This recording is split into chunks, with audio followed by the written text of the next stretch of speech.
I've just been watching lots of videos and seeing lots of things about Audra Winters and this drama that's been going on, about this book release and all of these things. And I'm not here to talk about the drama. I'm not here to spread drama. It's just made me think a lot because I am a very art-centric person, if that makes sense, when it comes to my stories. I love art. I love the way that art can reflect the story itself. I love, as someone who really likes doing social media, I like making promotional images and just things like that. I find it fun. I find it entertaining. And there's nothing wrong with that. Just like there's nothing wrong with Audra Winters liking creating art around her world.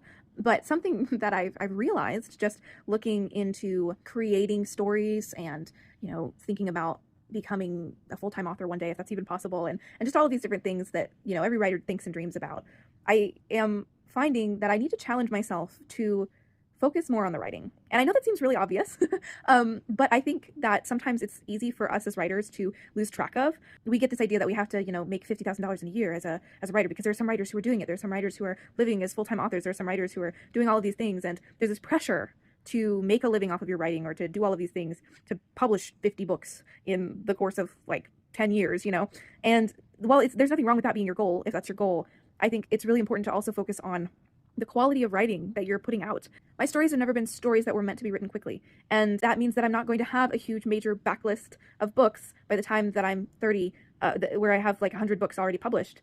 I would much rather have, 15 good books or 10 good books or 5 good books than 100 really bad ones. And I think that's something that I'm reminding myself of, and I am trying to promise you as my followers, as people who are supporting me and loving me and reading my writing, which is crazy that there's anyone who even does, and I'm so flattered and honored by that.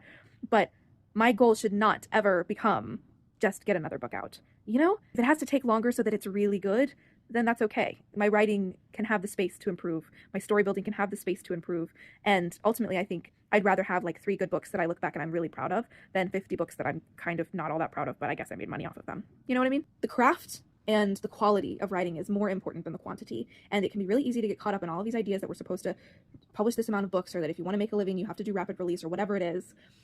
But that's not true. And even if it is true that you can only make a living by doing rapid release and having a major backlist, it's not worth sacrificing the quality of your writing and your story just for the sake of making more money.